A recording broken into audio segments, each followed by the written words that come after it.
தென்னிந்திய திரையுலகில் முன்னணி நடிகையாக வலம் வரும் கீர்த்தி சுரேஷுக்கு வருகிற டிசம்பர் மாதம் 12ஆம் தேதி திருமணம் நடைபெறவுள்ளதாக தகவல் பரவி வருகிறது. தயாரிப்பாளர் சுரேஷ் மேனன், நடிகை மேனகா தம்பதிக்கு மகளாக பிறந்தவர்தான் கீர்த்தி சுரேஷ். இவர் தமிழ் சினிமாவில் இது என்ன மாயம் படம் மூலம் கதாநாயகியாக அறிமுகமாகி நடிகர் விஜய், தனுஷ், சிவகார்த்திகேயன் போன்ற முன்னணி நடிகர்களின் படங்களில் நடித்து பிரபலமானார். இதையடுத்து மகாநடி படம் மூலம் டோலிவுட்டுக்கு சென்ற கீர்த்திக்கு அந்த படத்திற்காக சிறந்த நடிகைக்கான தேசிய விருதும் கிடைத்தது. அப்படத்திற்கு முன்னர் வரை கமர்ஷியல் ரூட்டில் பயணித்து வந்த கீர்த்தி சுரேஷ் திடீரென ரூட்டை மாற்றி ஹீரோயினுக்கு முக்கியத்துவம் உள்ள பெண்குயின், சாணிக்காகிதம் போன்ற படங்களை தேர்வு செய்து நடித்தார். தற்போது தமிழில் இவர் நடிப்பில் ரிவால்வர் ரீட்டா என்கிற திரைப்படம் உருவாகி வருகிறது. மேலும் திரைப்படத்தின் இந்தி ரீமேக்கான பேபி ஜான் படம் மூலம் கீர்த்தி சுரேஷ் பாலிவுட்டிலும் கதாநாயகியாக அறிமுகமாக இருப்பது குறிப்பிடத்தக்கது.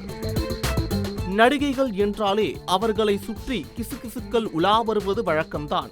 அந்த வகையில் கீர்த்தி சுரேஷ் ஏராளமான காதல் சர்ச்சைகளில் சிக்கியிருக்கிறார்.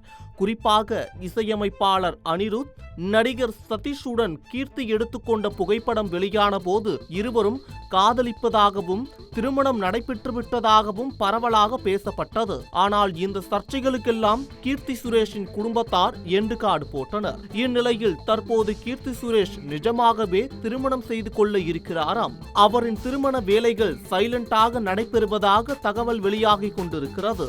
வருகிற டிசம்பர் 12ஆம் தேதிதான் கீர்த்தியின் திருமணம் நடைபெற உள்ளதாகவும் அவர் தன்னுடைய நீண்ட நாள் காதலனான ஆண்டனி தட்டில் என்பவரை தான் கரம் பிடிக்க உள்ளதாகவும் தகவல் பரவி வருகிறது. இருவரும் 15 ஆண்டுகளாக நண்பர்களாக இருந்து தற்போது காதலித்து திருமணம் செய்து கொள்ளப் போவதாகவும் கூறப்படுகிறது. இவர்களது திருமணம் கோவாவில் நடைபெற உள்ளதாகவும் கீர்த்தி சுரேஷின் காதலன் பிசினஸ்மேன் என்றும் கூறப்படுகிறது. விரைவில் இது குறித்தான அதிகாரப்பூர்வ அறிவிப்பை கீர்த்தி சுரேஷே வெளியிடுவார் என எதிர்பார்க்கப்படுகிறது.